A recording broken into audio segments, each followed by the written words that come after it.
Hello friends, आपका स्वागत है मेरे इस YouTube channel Deepak Singh SCBA पर। वकील की फ़ीस कैसे तय करें? कई बार लोग कहते हैं भाई वकील तो बस तारीख पर खड़ा होता है, इतना पैसा क्यों लेता है? तो कोई बोलता है वकील लोग हर पेशी पर पैसे मांगते हैं लेते। अब सवाल उठता है, क्या वकील की फ़ीस को फिक्स किया जा सकता है? क्या ऐसा कोई नियम है? तो क्लाइंट को कैसे तय करना चाहिए कि कितना पैसा देना है और कितना नहीं, और वकील के लिए कौन सा तरीका लमसम या डेट वाइज सही होगा? तो आज मैं आपको बताने वाला हूँ वो सच्चाई जो ज़्यादातर लोग नहीं जानते। सबसे पहले जानते हैं वकील की फ़ीस होती क्या है। वकील की फ़ीस सिर्फ कोर्ट में बहस करने की कीमत नहीं होती, बल्कि वो पूरे ज्ञान, अनुभव और समय की कीमत होती है। देखिए दोस्तों, हर प्रोफेशन की तरह वकालत एक प्रोफेशनल कोर्स या काम होता है, यानी कि यहाँ पर मेहनत, तैयारी, रिसर्च, जिम्मेदारी जुड़ी होती है। वकील जब एक केस लेता है तो वो सिर्फ तारीख पर पेश नहीं होता, बल्कि पहले दिन से आखिरी दिन तक आपके केस की हर लाइन पढ़ता है, हर दस्तावेज का एनालिसिस करता है और हर कानूनी संभावना को परखता है। कई बार रात रात भर फैसले पढ़े जाते हैं, जजमेंट पढ़े जाते हैं, कई कानूनों को देखा जाता है, ताकि अगले दिन कोर्ट में एक एक बात को कानूनी तौर पर रखा जा सके। इसीलिए फीस सिर्फ एक पेशी की नहीं होती, बल्कि उस पूरे दिमागी और कानूनी मेहनत की होती है जो एक वकील आपके केस में लगाता है। आमतौर पर फीस 3 तरीकों से आप ले सकते हैं, जो वकील साहब हैं और क्लाइंट दे सकते हैं। पहला, लमसम फीस देना, यानी कि एक मुश्त फीस देना। इसका मतलब होता है कि केस शुरू होने से पहले एक तय रकम कर दी जाती है, जैसे 1 लाख, 2 लाख, 10 लाख। पूरा केस खत्म होने तक यही फीस मानी जाएगी।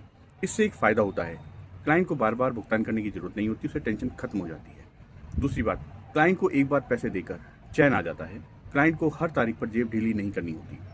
अब बात करते हैं वकील की इस फीस से क्या वकील को कुछ फ़ायदा होता है? कभी कभी ऐसा होता है कि वकील को मानसिक संतुलन मिल जाता है, उसका मेहनताना तय है और मिलेगा। वकील बिना आर्थिक चिंता के पूरी तैयारी से केस लड़ सकता है। वकील को हर पेशी पर पैसे मांगने की झिझक भी नहीं होती कि वो मांगे क्लाइंट से कि आज की फीस। इसके कुछ नुकसान भी होते हैं, जैसे कि अगर केस बहुत लंबा चल जाता है तो वकील को नुकसान हो सकता है। अगर केस जल्दी निपट गया तो क्लाइंट को लग सकता है कि पैसे मैंने ज़्यादा दे दिए, तो ये नुकसान भी होता है इसमें। मिसाल के तौर पर मैं आपको बताता हूँ, जैसे मान लीजिए कि तलाक का केस है, वकील ने 2 लाख, 5 लाख, 10 लाख रुपए फिक्स किए हैं पूरा केस लड़ने के। इस केस में मान लीजिए कि 2 महीने में इस केस को ख़त्म कर देता है या 2 साल में ख़त्म कर देता है, तो अगर 2 साल भी केस चला, वकील घाटे में रहता है। अगर 2 महीने भी केस ख़त्म हो गया, वहाँ 2 महीने भी चलता है, 2 महीने में केस ख़त्म हो गया, तो क्लाइंट को लगता है कि ज़्यादा पैसे दे दिए। दूसरा तरीका होता है पर हियरिंग फीस, यानी कि तारीख के अनुसार फीस देना। इसमें तय होता है कि हर पेशी पर क्लाइंट भुगतान करेगा, जैसे 5, 10,000, 5,000, 20,000, 50,000, 1 लाख रुपए प्रति तारीख। इससे एक फ़ायदा होता है कि क्लाइंट सिर्फ अपनी तारीखों की फ़ीस देगा, जितनी पेशी लगी है उतनी। अगर केस छोटा रहा तो क्लाइंट को खर्चा कम करना होता है। इसके लिए कुछ नुकसान भी होते हैं इसमें। वो होते हैं, क्लाइंट अगर तारीख मिस कर देता है तो विवाद बन जाता है, वकील को बार बार फीस मांगनी पड़ती है कि आज की फ़ीस दे दीजिए, जिससे प्रोफेशन की जो गरिमा है वो घटती है। क्लाइंट को लगता है कि हर बार पैसे मांगता है।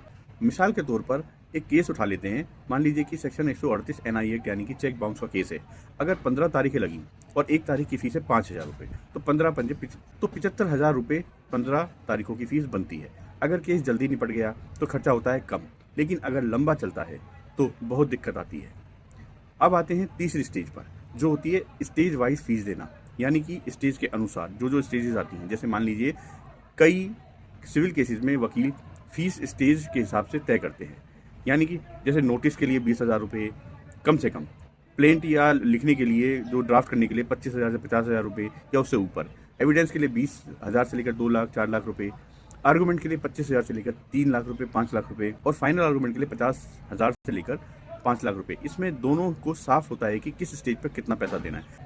अब जान लेते हैं कि इनमें से कौन सा तरीका सबसे बेहतर होता है। सबसे बड़ा सवाल ये है कि लमसम वाला तरीका अच्छा है या डेट वाइज तरीका अच्छा है। तो दोनों के अपने फ़ायदे और नुकसान होते हैं, लेकिन सच्चाई ये है कि वकील और क्लाइंट को दोनों को वही तरीका चुनना चाहिए जो दोनों के लिए पारदर्शी हो, ट्रांसपेरेंट हो। अगर केस लंबा चले तो जैसे कि सिविल केसेस होते हैं, प्रॉपर्टी के केसेस होते हैं, घरेलू हिंसा के केस होते हैं, मेंटेनेंस या डिवोर्स के केसेस होते हैं, तो उस केस में स्टेज वाइज जो डेट की फ़ीस है जो बेहतर होती है। लेकिन अगर केस छोटा है, जैसे जमानत का है, रिट पिटीशन है, हाई कोर्ट में, सुप्रीम कोर्ट में, ड्राफ्टिंग है, लमसम फीस उसमें ली जा सकती है कि हमें जो है 1 लाख, 2 लाख रुपये फीस चाहिए, आप इतना हमें दे दीजिए, तो वो आपस में कर सकते हैं।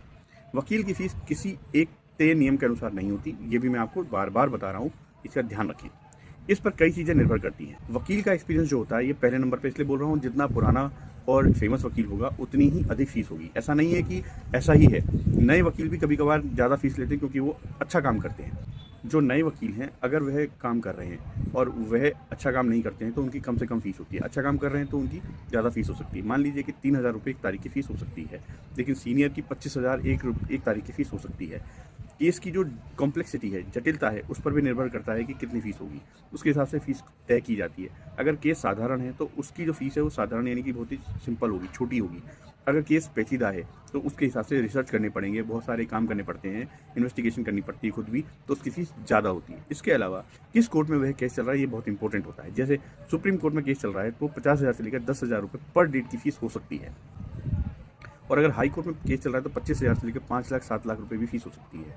कोर्ट के हिसाब से फीस तय होती है। मजिस्ट्रेट कोर्ट में फीस कम होती है और सेशन कोर्ट या हाई कोर्ट में फीस ज़्यादा होती है। शहर या गांव का प्रभाव भी फीस के तय करने पर पड़ता है। गांव और शहर के प्रभाव से फीस में बहुत ऊपर नीचे होता है। दिल्ली, मुंबई जैसे बड़े शहरों में फ़ीस बहुत ज़्यादा होती है। छोटे गाँव या टाउन या कस्बों में, छोटे शहरों में फ़ीस कम होती है। अब जानते हैं कि फ़ीस तय होती कैसे है। जो अब तक के बारे में हमने जाना है, इसके आगे की बात। किसी भी केस में समय और तैयारी जितनी ज़्यादा होगी उसकी फ़ीस उतनी ही ज़्यादा होगी। जैसे कि ड्राफ्टिंग, नोटिस, रिसर्च, डॉक्यूमेंटेशन जितना ज़्यादा होगा, जितना काम होगा इतना ज़्यादा, उतना ही उसकी फ़ीस ज़्यादा होगी। कई वकील गरीब क्लाइंट से कम फीस लेते हैं। इसे कहते हैं प्रो बोनो केसेस या सामाजिक सेवा करना। आइए अब जानते हैं फ़ीस तय करने से पहले क्या पूछें। अगर आप क्लाइंट हैं तो कुछ सवाल पूछ सकते हैं अपने वकील साहब से। पहली बात, फीस पूरी केस की है या हर तारीख की है। दूसरी बात, क्या ड्राफ्टिंग, नोटिस और अपील आदि में या कोर्ट फीस इसमें अलग है या इसके साथ है। क्या अगर लंबा केस चलता है तो एक्स्ट्रा फीस लगेगी या नहीं। कोर्ट फीस में क्या क्या शामिल है। याद रखिए, मौखिक बातों से विवाद पैदा होता है। हमेशा लिखित एग्रीमेंट कराइए जिसमें साफ लिखा हो फीस, उसकी शर्तें, केस का दायरा, जिम्मेदारियाँ, सब। आइए अब जानते हैं किस तरीके से बार काउंसिल ऑफ इंडिया ने नियमों के मुताबिक क्या कहा है फीस के बारे में। एक वकील की फीस तय करने में क्लाइंट को भ्रमित नहीं करना चाहिए किसी वकील को। दूसरा, फीस तय होने के बाद बेवजह नहीं बढ़ाई जाएगी। और फीस लेकर कोई भी केस छोड़ देना, कोर्ट नहीं जाना प्रोफेशनल मिसकंडक्ट माना जाएगा। मतलब ये कि वकील का फर्ज है कि वो ईमानदारी से केस लड़े और क्लाइंट का भी ये फर्ज है कि वकील की मेहनत का सम्मानपूर्वक उसका मेहनताना दे। अब जानते हैं क्या मोलभाव करना सही है या गलत। मोलभाव करना गलत नहीं होता है, लेकिन मर्यादा के साथ होना चाहिए। आप कह सकते हैं, सर मैं इतना ही अफोर्ड कर सकता हूँ, पर यह मत कहिए कि आप तो बस तारीखों का पैसा लेते हैं या आप तो बस तारीख पर जाते हैं, क्योंकि ऐसे कहने से इस प्रोफेशन की मर्यादाएं खत्म होती हैं। एक बात का ध्यान रखिए, एक वकील साहब मेहनत करते हैं, उनके मेहनताना रिस्पेक्टफुल होता है, मान सम्मान होता है उनका। उस मान सम्मान को ठेस ना पहुँचाएं। वकील कोई दुकान नहीं चलाता, वो सेवा करता है। आज के समय में सबसे ज़रूरी चीज़ है फीस एग्रीमेंट। फीस एग्रीमेंट यानी कि एक साधारण पेपर पे लिखा गया एग्रीमेंट, जिसमें लिखा जाता है कि कितनी फीस आप वकील साहब को देंगे और कितनी वो लेंगे, कौन सी फीस अलग देनी होगी, अगर केस लंबा चलता है तो क्या नियम होंगे। क्लाइंट को पूरा भरोसा रहता है और वकील को सुरक्षा रहती है कि उसकी फ़ीस उसे मिलती रहेगी, उसका मेहनताना उसे मिलता रहेगा। हर वकील को अपने क्लाइंट से छोटा सा फीस मेमो साइन करवाना चाहिए। इसके बाद कोई झगड़ा नहीं होता। नए वकीलों के लिए क्या सीख है। देखिए, जो नए वकील हैं उनके लिए सबसे जो इम्पोर्टेंट होता है वो होता है नाम और भरोसा कमाना। फीस से ज़्यादा कीमती नाम और भरोसा होता है। शुरुआत में कम फीस लें, लेकिन मेहनत 100% करें। हर केस को अपना मानकर लड़ें और क्लाइंट के सामने ट्रांसपेरेंट रहें, यानी कि पूरा पारदर्शी रहें।